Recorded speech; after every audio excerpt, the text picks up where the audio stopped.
ನಾನಿಲ್ಲಿ 1 cup ಅಳತೆನಲ್ಲಿ 2 cup ಆಗುವಷ್ಟು ಗೋಧಿ ಹಿಟ್ಟನ್ನು ತಗೊಳ್ತಾ ಇದ್ದೀನಿ. ಗೋಧಿ ಹಿಟ್ಟನ್ನು ಚೆನ್ನಾಗಿ ಜರಡಿ ಹಿಡಿದು ನಾನಿಲ್ಲಿ ತಗೊಂಡಿದ್ದೀನಿ.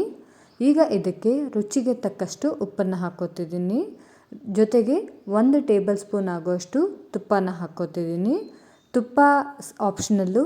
ತುಪ್ಪ ಇಷ್ಟ ಇಲ್ಲ ಅನ್ನೋದಾದರೆ ಅಥವಾ ತುಪ್ಪ ಇಲ್ಲ ಅನ್ನೋದಾದರೆ ನೀವು ಎಣ್ಣೆನ ಕೂಡ 1 ಟೇಬಲ್ ಸ್ಪೂನ್ ಆಗುವಷ್ಟು ಯೂಸ್ ಮಾಡ್ಕೋಬೋದು, ಅಥವಾ ಎಣ್ಣೆ ಕೂಡ ಹಾಕದೇ ಇದ್ದರೂ ನಡೆಯುತ್ತೆ.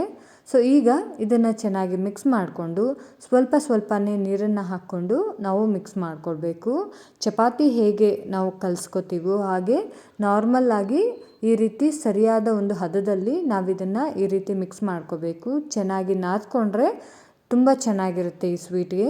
ಈಗ ಇದನ್ನು ನಾನು ಒಂದು 5 ರಿಂದ 10 ನಿಮಿಷ ಹೀಗೆ ನೆನೆಯೋದಕ್ಕೆ ಬಿಡಬೇಕು. ನಂತರ ನಾನಿಲ್ಲಿ ಒಂದು ಸಣ್ಣ ಮಿಕ್ಸಿ ಜಾರ್ನ ತೊಗೊಂಡಿದ್ದೀನಿ. ಇದಕ್ಕೆ ನಾನು ಗೋಧಿ ಹಿಟ್ಟು ಯಾವ ಕಪ್ಪಲ್ಲಿ ತೊಗೊಂಡಿದ್ದೆ ಅದೇ ಕಪ್ಪಲ್ಲಿ 1/4 ಕಪ್ ಆಗುವಷ್ಟು ಹುರಿಗಡಲೆ, ಹಾಗೆ 1/4 ಕಪ್ ಆಗುವಷ್ಟು ಒಣ ಕೊಬ್ಬರಿಯನ್ನು ತೊಗೊಂಡಿದ್ದೀನಿ. ಹಾಗೆ 1/4 ಕಪ್ ಆಗುವಷ್ಟು ಡ್ರೈ ನಟ್ಸ್ನ ತೊಗೊಂಡಿದ್ದೀನಿ. ನಿಮಗೆ ಯಾವುದು ಇಷ್ಟ ಇದೆ ಆ ಎಲ್ಲ ಡ್ರೈ ನಟ್ಸ್ನ ಕೂಡ ನೀವಿಲ್ಲಿ ಆ್ಯಡ್ ಮಾಡ್ಕೊಳ್ಬೋದು. ಹಾಗೆ ಒಂದು 1/4 ಕಪ್ ಆಗುವಷ್ಟು ಬೆಲ್ಲನ ಹಾಕ್ಕೊಂಡಿದ್ದೀನಿ. ಜೊತೆಗೆ 2 ಏಲಕ್ಕಿನ ಹಾಕ್ಕೊಂಡಿದ್ದೀನಿ. ನಿಮ್ಮ ಹತ್ರ ಏಲಕ್ಕಿ ಪೌಡರ್ ಇದ್ದರೆ ಅದನ್ನು ಕೂಡ ಯೂಸ್ ಮಾಡ್ಕೊಳ್ಬೋದು.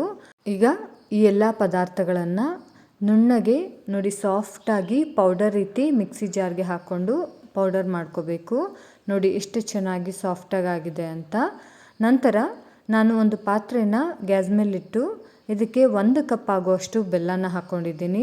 1 ಕಪ್ ಬೆಲ್ಲಕ್ಕೆ ಅರ್ಧ ಕಪ್ ಆಗುವಷ್ಟು ನೀರನ್ನು ಸೇರಿಸ್ಕೊಂಡು ಇದನ್ನು ನಾವು ಈ ರೀತಿ ಮಿಕ್ಸ್ ಮಾಡಿಕೊಂಡು ಇದನ್ನು ಚೆನ್ನಾಗಿ ಕಲಿಸ್ಕೊಳ್ಬೇಕು. ಅಂದರೆ ಬೆಲ್ಲ ಪೂರ್ತಿ ಕರಗೋವರೆಗೂ ನಾವಿದನ್ನು ಗ್ಯಾಸ್ ಮೇಲೆ ಲೋ ಫ್ಲೇಮಲ್ಲೇ ಇಟ್ಕೊಂಡು ಈ ರೀತಿ ಮಿಕ್ಸ್ ಮಾಡ್ಕೊತಿರ್ಬೇಕು. ನಾವಿಲ್ಲಿ ಪಾಕ ಮಾಡ್ಕೋತಿಲ್ಲ, ಪಾಕ ಏನು ಬೇಕಾಗಲ್ಲ. ಬೆಲ್ಲ ಸಂಪೂರ್ಣವಾಗಿ ಕರಗಿದ ನಂತರ ಇದನ್ನು 1 ನಿಮಿಷ ನೀವು ಇದನ್ನು ಹಾಗೆ ಕುದಿಯೋದಕ್ಕೆ ಬಿಡಬೇಕು. ಬರೀ 1 ನಿಮಿಷ ಬಿಟ್ಟರೆ ಸಾಕು, ನಮಗೇನು 1 ಎಳೆ 2 ಎಳೆ ಪಾಕ ಬೇಕಾಗಲ್ಲ. ಸೊ ಈ ರೀತಿ ಕುದಿಸ್ಕೊಂಡ ನಂತರ ನಾವಿದನ್ನು ಈ ರೀತಿ ಒಂದು ತಟ್ಟೆನಲ್ಲಿ ಹಾಕ್ಕೋಬೇಕು. ಈ ರೀತಿ ಫಿಲ್ಟ್ರಲ್ಲಿ ನಾವು ಹಾಕ್ಕೊಳ್ಳೋದ್ರಿಂದ ಅದರಲ್ಲಿ ಏನಾದರೂ ಬೆಲ್ಲದಲ್ಲಿ ಕಲ್ಲು ಅಥವಾ ಏನಾದರೂ ಇದ್ದಾಗ ಅದು ನೀಟಾಗುತ್ತೆ. ಈಗ ನಂತರ ನಾವು ನೋಡಿ ಚಪಾತಿ ಹಿಟ್ಟನ್ನು ಕಲಸಿ ಇಟ್ಟಿದ್ವಲ್ಲ, ಈ ಒಂದು ಚಪಾತಿ ಹಿಟ್ಟು ಎಷ್ಟು ಸಾಫ್ಟ್ ಆಗಿದೆ ಅಂತ ನಾನಿಲ್ಲಿ 15 ನಿಮಿಷ ನಾನಿಲ್ಲಿ ನೆನೆಯೋದಕ್ಕೆ ಬಿಟ್ಟಿದ್ದೆ. ಈ ರೀತಿ ಚೆನ್ನಾಗಿ ನಾದ್ಕೊಂಡಾಗ ನಮಗೆ ಸ್ವೀಟ್ ಮಾಡೋದಕ್ಕೆ ತುಂಬ ಸಾಫ್ಟಾಗಿ ಬರೋದಕ್ಕೆ ಸಹಾಯ ಆಗುತ್ತೆ. ಈ ರೀತಿ ಸಂಪೂರ್ಣವಾಗಿ ನಾದ್ಕೊಂಡು ನೋಡಿ ಈಗ ನಾವು ಚಪಾತಿ ಹೇಗೆ ಲಟ್ಟಿಸ್ಕೋತೀವೋ ಅದೇ ರೀತಿ ಇದನ್ನು ಕೂಡ ಲಟ್ಟಿಸ್ಕೋಬೇಕು. ನಾವು ಚಪಾತಿಗಿಂತ ಒಂದು ಸ್ವಲ್ಪ ಸೈಜು ಚಿಕ್ಕದಾಗಿದ್ದರೆ ಸರಿ ಹೋಗುತ್ತೆ. ಈ ರೀತಿ ಸ್ವಲ್ಪನೇ ಹಿಟ್ಟನ್ನು ತಗೊಂಡು ಈ ರೀತಿ ಒಣ ಹಿಟ್ಟು ಏನಿರುತ್ತೆ ಗೋಧಿ ಹಿಟ್ಟನ್ನೇ ತೊಗೊಂಡಿದ್ದೀನಿ. ಈ ಗೋಧಿ ಪೌಡರಿಂದ ನಾವು ಈ ರೀತಿ ಚಪಾತಿ ರೀತಿ ನಾವು ಲಟ್ಟಿಸ್ಕೊಳ್ಬೇಕು. ಈ ರೀತಿ ಸ್ವಲ್ಪನೇ ಗೋಧಿ ಹಿಟ್ಟನ್ನು ಹಾಕ್ಕೊಂಡು ಚಪಾತಿ ಹಂತಕ್ಕೆ, ಅಂದರೆ ಚಪಾತಿಗಿಂತ ಒಂದು ಸ್ವಲ್ಪ ಚಿಕ್ಕದಾಗಿದ್ದರೆ ಸರಿ, ಈ ರೀತಿ ನಾವು ಲಟ್ಟಿಸ್ಕೊಂಡು ಇದನ್ನು ನೋಡಿ ಈ ರೀತಿ ನಾವು ಮಾಡ್ಕೋಬೇಕು. ಈಗ ಒಂದು ಪಾತ್ರೆಯಲ್ಲಿ ಎಣ್ಣೆ ಚೆನ್ನಾಗಿ ಕಾಯೋದಕ್ಕೆ ಇಟ್ಟಿದ್ದೆ. ಎಣ್ಣೆ ಚೆನ್ನಾಗಿ ಕಾದಿರಬೇಕು.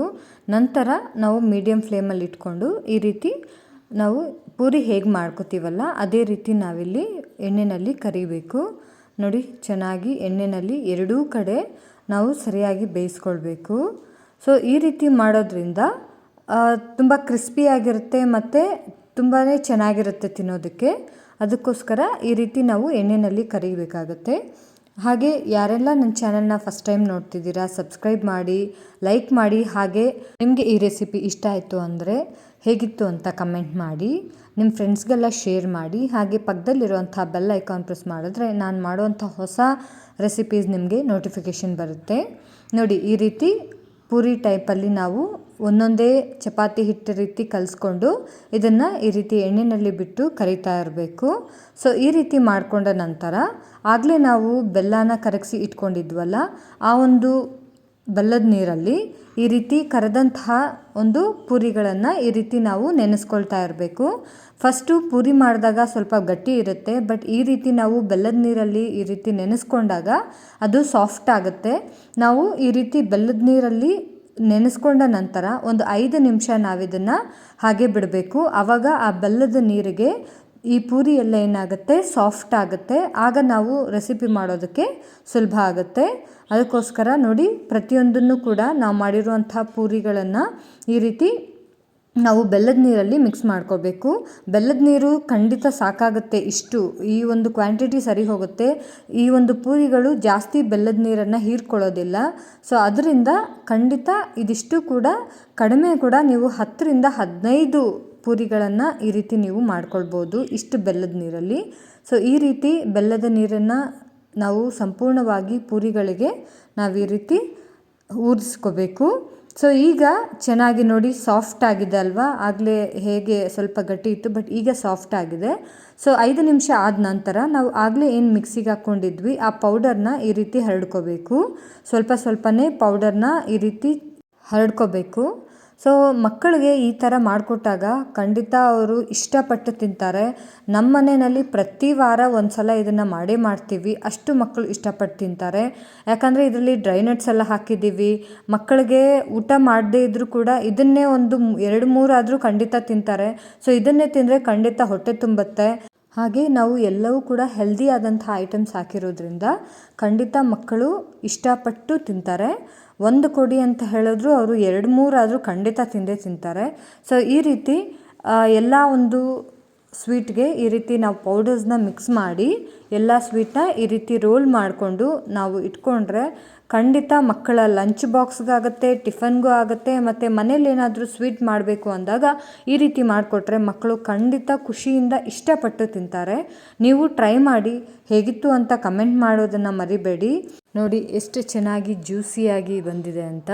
ಮಕ್ಕಳಿಗೆ ನಾವು ಹೊರಗಡೆ ತಿಂಡಿ ಕೊಡೋದಕ್ಕಿಂತ ಈ ರೀತಿ ಮನೆಯಲ್ಲೇ ಈ ಥರ ಸ್ವೀಟಾಗಿ ಹೆಲ್ದಿಯಾಗಿ ಮಾಡಿಕೊಟ್ಟಾಗ ಮಕ್ಕಳಿಗೂ ಇಷ್ಟ ಆಗುತ್ತೆ. ಮತ್ತು ನಮಗೂ ಕೂಡ ಸಂಜೆ ಸ್ನ್ಯಾಕ್ಸ್ ಆಗು ಕೂಡ ತುಂಬಾ ಚೆನ್ನಾಗಿರುತ್ತೆ. ದೊಡ್ಡವರಿಂದ ಚಿಕ್ಕ ಮಕ್ಕಳವರೆಗೂ ಎಲ್ಲರೂ ಕೂಡ ಇಷ್ಟಪಟ್ಟು ತಿನ್ನೋ ಅಂಥ ಒಂದು ಸ್ವೀಟು. ನೀವು ಕೂಡ ಟ್ರೈ ಮಾಡಿ.